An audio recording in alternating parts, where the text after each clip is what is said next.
नमस्कार। बहुत स्वागत है आप सभी दर्शकों का वृश्चिक राशि के लिए देवगुरु के वक्री होने के इस वीडियो में। क्या लेकर आए हैं वक्री गुरु? बिगड़े काम बनेंगे, भाग्य का मिलेगा साथ। जी हाँ, 9 अक्टूबर दोपहर 12:35 पर ज्ञान, धन, संतान, विवाह, मान सम्मान के कारक देवगुरु बृहस्पति वृषभ राशि में वक्री होने जा रहे हैं और 4 फरवरी 2025 तक वृषभ राशि में ही वक्री रहेंगे। वर्तमान में गुरु का गोचर मंगल के नक्षत्र मृगशिरा में है और 28 नवंबर को चंद्रमा के नक्षत्र रोहिणी में गोचर करेंगे। कोई भी ग्रह नक्षत्रों के माध्यम से ही अपना फल प्रदान करता है। मंगल और चंद्रमा दोनों देवगुरु के परम मित्र हैं और अपने मित्र ग्रहों के नक्षत्र में गोचर करते हुए गुरु वृश्चिक राशि के जातकों को अत्यंत शुभ फल प्रदान करेंगे और उनके जीवन में लंबे समय से चली आ रही परेशानियों का अंत करेंगे। एक सामान्य धारणा है कि वक्री अवस्था में कोई भी ग्रह उल्टी दिशा में गतिमान होता है, लेकिन ऐसा बिल्कुल नहीं है। होता क्या है कि वक्री अवस्था में किसी भी ग्रह की चाल धीमी हो जाती है और पृथ्वी से देखने पर ऐसा लगता है कि वो ग्रह उल्टी दिशा में गतिमान है। ख़ास बात यह है कि वक्री अवस्था में किसी भी ग्रह को चेष्टा बल की प्राप्ति होती है और वक्री ग्रह एक भाव पीछे का भी फल प्रदान करता है। तो गुरु के वक्री होने का वृश्चिक राशि के जातकों के जीवन पर क्या प्रभाव पड़ेगा, इसी का विश्लेषण करेंगे इस वीडियो में। ये विश्लेषण आपकी चंद्र राशि के आधार पर किया जा रहा है और वीडियो के अंत में मैं आपको देवगुरु के उपाय भी बताऊंगा। तो ये है वृश्चिक राशि के जातकों की कुंडली। आपके राशि के स्वामी हैं ग्रहों के सेनापति मंगल और देवगुरु वृश्चिक राशि के जातकों के लिए प्रबल योग कारक ग्रह होते हैं। तो गुरु का ये गोचर आपके लिए ज़बरदस्त लाभ देने वाला होगा, क्योंकि गुरु कुंडली के सप्तम भाव में गोचर कर रहे हैं और आपके लग्न के भाव पर दृष्टि डाल रहे हैं। लग्न भाव क्या है? लग्न भाव है आप स्वयं और सप्तम भाव है आपका दाम्पत्य जीवन। तो एक तरह से गुरु का प्रभाव आप पर और आपके दाम्पत्य जीवन पर पड़ने जा रहा है। अब यहाँ पर गुरु वक्री हैं। वक्री अवस्था में एक भाव पीछे यानी कि छठे भाव का भी फल देंगे। देवगुरु धन भाव के और पंचम भाव के स्वामी हैं, तो धन भाव और पंचम भाव का भी फल प्रदान करेंगे। 28 नवंबर तक मंगल के नक्षत्र मृगशिरा में गोचर करेंगे और मंगल छठे भाव और लग्न के स्वामी हैं, तो छठे भाव और लग्न का फल देंगे। और 28 नवंबर को चंद्रमा के नक्षत्र में गोचर करेंगे। चंद्रमा भाग्य भाव के स्वामी हैं, तो भाग्य के भाव का भी फल आपको प्रदान करेंगे। इस तरह से गुरु का ये गोचर आपके लिए ज़बरदस्त लाभ देने वाला है और आपके जीवन में बहुत बड़ा परिवर्तन लेकर के आ रहा है। देखिए, 7वें भाव में गुरु का गोचर है। 7वां भाव गुरु को अत्यंत प्रिय है। 5वां भाव और 7वां भाव, क्योंकि 5वां भाव संतान का होता है, 7वां भाव विवाह का होता है, दाम्पत्य सुखों का होता है और गुरु विवाह के भी कारक हैं, दाम्पत्य सुखों के भी कारक हैं। गुरु धन के कारक हैं और धन भाव के स्वामी हैं। तो इस तरह धन की दृष्टि से, संतान की दृष्टि से, विवाह की दृष्टि से, दाम्पत्य सुखों की दृष्टि से, भाग्य की दृष्टि से और व्यापार की दृष्टि से गोचर गुरु का ये जबरदस्त लाभ देने वाला होगा। वृश्चिक राशि के जातकों में के जीवन में शनि की ढैया प्रभावी है। और ढैया के कारण जिन जातकों के विवाह में देरी हो रही थी वो देरी समाप्त होगी और विवाह का योग बनेगा। क्योंकि वक्री अवस्था में किसी भी ग्रह को चेष्टा बल की प्राप्ति होती है, तो गुरु को चेष्टा बल प्राप्त होगा। तो गुरु का चेष्टा बल 7वें भाव, 6ठे भाव, 5वें भाव, दूसरे भाव और 9वें भाव एवं लग्न के भाव पर होगा। तो सबसे पहले तो 7वें भाव की चल रही समस्याओं को समाप्त करेंगे देवगुरु बृहस्पति। गुरु विस्तार के कारक होते हैं और 7वां भाव जो है ये व्यापार का होता है। तो सबसे पहला फोकस बिजनेस पर होगा। ढैया के कारण आपका बिजनेस ग्रो नहीं कर रहा था, बिजनेस में बाधाएं आ रही थीं, रुकावटें आ रही थीं, नया बिजनेस आप शुरू नहीं कर पा रहे थे। तो अब इस तरह से की समस्याओं से आपको राहत मिलेगी, बिजनेस ग्रो करेगा, बिजनेस का विस्तार होगा और नया बिजनेस भी आप इस समय शुरू कर सकते हैं। क्योंकि 6ठे भाव का भी फल दे रहे हैं और 6ठा भाव जो होता है ये कर्ज का होता है। आप बैंक लोन लेने के लिए प्रयासरत थे, नहीं मिल पा रहा था। गुरु का ये गोचर, गुरु का वक्री होना बैंक लोन दिलाने में आपकी मदद करेगा और आप अपने बिजनेस को ग्रो कर सकेंगे, अपने बिजनेस में पूंजी निवेश कर पाएंगे। हो सकता है कुछ जातकों के साथ जो पार्टनरशिप में व्यापार कर रहे थे, ढैया के कारण उनके साथ चीटिंग हुई हो, धोखाधड़ी हुई हो, धन हानि हुई हो, तो उसकी भी रिकवरी होगी और अच्छे बिजनेस पार्टनर आपको मिलेंगे। दाम्पत्य जीवन में किसी तरह की समस्या थी तो वह समस्या भी समाप्त होगी। और सबसे महत्वपूर्ण बात यह है कि 7वें भाव में बैठे हुए देवगुरु 28 नवंबर के बाद भाग्य भाव का भी फल प्रदान करेंगे। तो 7वें भाव की चीज़ों से भाग्य की उन्नति होगी। तो कैसे होगी? 7वें भाव विवाह का होता है। विवाह के बाद आपकी भाग्योन्नति होगी, विवाह के बाद आपको धन लाभ होगा, आपकी आर्थिक स्थिति में सुधार आएगा। 28 नवंबर के बाद आपका विवाह अगर होता है तो जबरदस्त भाग्योन्नति आपकी होने जा रही है। आपके जीवन साथी के भाग्य से आपका भाग्य चमकेगा। 7वां भाव आपके दाम्पत्य सुखों का होता है। आपके जीवन साथी के भाग्य से आपकी ग्रोथ इस समय देखने को मिलेगी।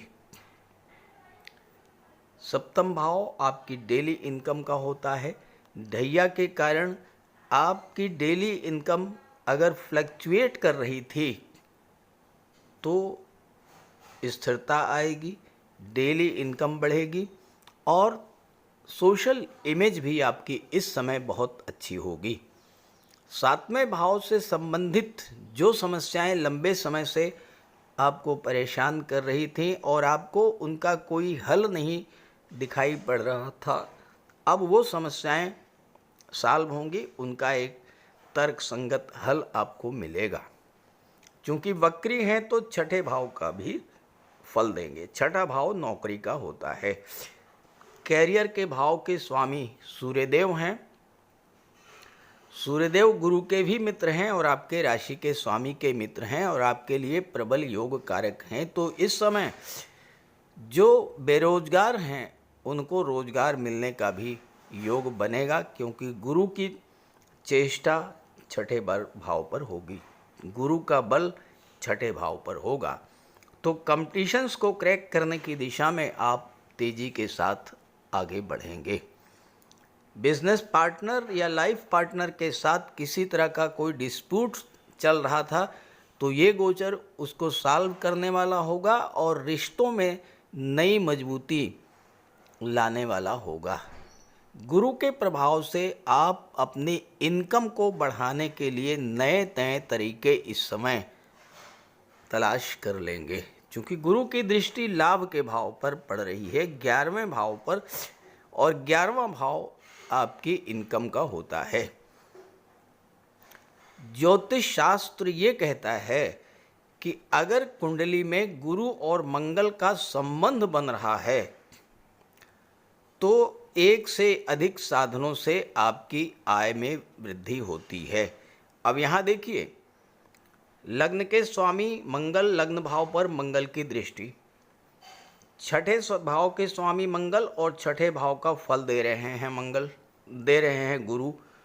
तो गुरु और मंगल का संबंध बना, ऐसे में सोर्स ऑफ इनकम बढ़ेंगे, एक्स्ट्रा सोर्स ऑफ इनकम आपके जनरेट होंगे।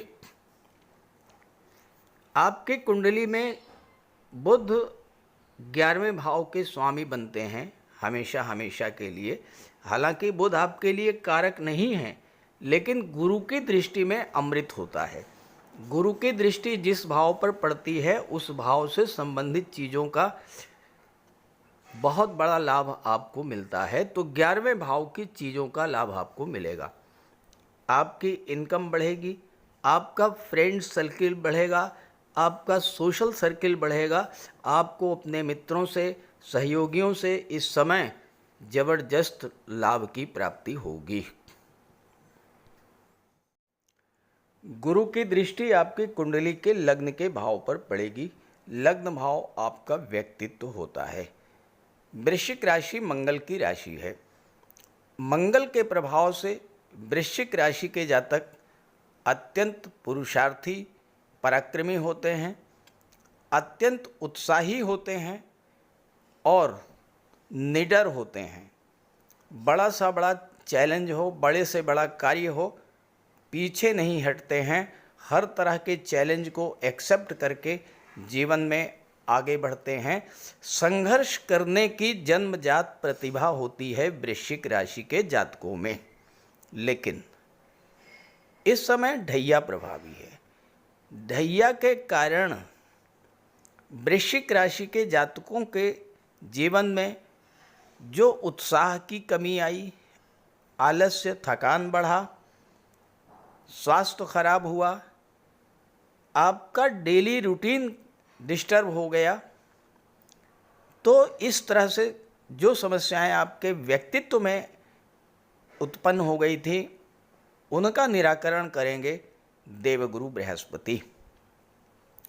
चूँकि छठे भाव का भी फल दे रहे हैं, छठा भाव आपके जीवन में चैलेंजेस को, संघर्षों को शो करता है। छठा भाव आपके डेली रूटीन को शो करता है, तो आपके डेली रूटीन में सुधार आएगा, टाइम की पंक्चुअलिटी बढ़ेगी, जीवन में अनुशासन आएगा। जो संघर्ष, जो परेशानियां आपके जीवन में चल रही थी वह समाप्त होंगी। आपके अंदर गुरु की दृष्टि लग्न पर पड़ने से नए उत्साह, नई उमंग का संचार होगा। जो कार्य आप बहुत दिनों से करना चाह रहे थे लेकिन नहीं कर पा रहे थे, अब वह कार्य भी आप पूरा कर पाएंगे। गुरु धन के भाव के स्वामी हैं, धन के कारक हैं, तो गुरु का चेष्टा बल धन के भाव पर होगा। तो आर्थिक दृष्टि से ये समय बहुत अच्छा जाने वाला है। दूसरे भाव के सभी लाभ आपको प्राप्त होंगे। अगर आपका पैसा संचित नहीं हो पा रहा था तो अब धन इकट्ठा होना शुरू होगा। पैतृक संपत्ति का कोई विवाद चल रहा था वो समाप्त होगा, पैतृक संपत्ति का लाभ मिलेगा। दूसरे भाव के स्वामी जाकर के जब 7वें भाव में बैठेंगे तो बिजनेसमैन के लिए भी आर्थिक दृष्टि से ये समय बहुत मजबूत रहेगा। और जो लोग फैमिली बिजनेस से जुड़े हुए हैं उनके लिए भी अच्छा लाभ मिलेगा। धन संचित होगा, परिवार का सहयोग मिलेगा और आर्थिक रूप से सुदृढ़ होंगे इस समय आप। 28 नवंबर को जब चंद्रमा के नक्षत्र रोहिणी नक्षत्र में गोचर करेंगे गुरु, तो भाग्य भाव का फल मिलना शुरू होगा। तो भाग्य का साथ मिलेगा, भाग्य भाव जागृत होगा, पिता का सहयोग मिलेगा, बॉस और सीनियर से तालमेल अच्छा होगा और आपके कार्यों को गति मिलेगी। नवम भाव धर्म अध्यात्म का होता है। इस समय आप की रुचि धर्म कर्म में बढ़ेगी, घर में पूजा पाठ मांगलिक आयोजन होंगे और किसी धार्मिक यात्रा पर, तीर्थ यात्रा पर भी इस गोचर काल में आप जा सकते हैं। और अगर आप ऐसा करते हैं तो आपको बहुत बड़ा इसका लाभ प्राप्त होगा। अब यहाँ एक बात मैं कहना चाहता हूँ कि वृश्चिक राशि के 1-2 नहीं करोड़ों जातक हैं, तो क्या सभी को एक जैसा लाभ मिलेगा? ऐसा कभी नहीं है, क्योंकि हर व्यक्ति की जन्म कुंडली अलग अलग होती है और हर व्यक्ति की जन्म कुंडली में गुरु की स्थिति अलग होगी। अगर आपकी जन्म कुंडली में गुरु बहुत अच्छे हैं तो वही फल मिलेंगे जो मैं आपको बता रहा हूँ। लेकिन अगर जन्म कुंडली में ही गुरु कमज़ोर हैं, अंश बल से कमज़ोर हैं, नीच की राशि में हैं, शत्रु राशि में हैं, पाप कर्तरी योग में हैं, पाप ग्रहों से दृष्ट हैं, तो फिर गुरु कैसे वो फल दे पाएंगे जो आपको मिलना चाहिए। इसके लिए ज्योतिष शास्त्र में उपायों की व्यवस्था की गई है और उपायों को करने से ग्रहों को बल मिलता है और फिर वो लाभ मिलना शुरू होता है जो मिलना चाहिए। तो उपाय अवश्य कीजिएगा, अपनी जन्म कुंडली को देख लीजिए और उसके आधार पर आप देवगुरु का उपाय कीजिए, लाभ मिलेगा। बात करते हैं उपायों पर। कुंडली में देवगुरु बृहस्पति का बहुत ही महत्वपूर्ण स्थान है, क्योंकि देवगुरु कुंडली के पंचम और नवम भाव के कारक होते हैं। पंचम भाव से संतान का विचार किया जाता है, शिक्षा का विचार किया जाता है और नवम भाव से भाग्य का विचार किया जाता है। गुरु ग्रह भाग्य के लिए जिम्मेदार माने जाते हैं और किसी भी कार्य की सफलता के लिए देवगुरु का मजबूत होना बहुत ज़रूरी है। जब कुंडली में देवगुरु मजबूत होते हैं तो भाग्य का साथ मिलता है, जिस काम में हाथ डालते हैं वो सफल होता है, विवाह समय से होता है, शिक्षा अच्छी मिलती है, गुरु की कृपा रहती है, धन की प्राप्ति होती है।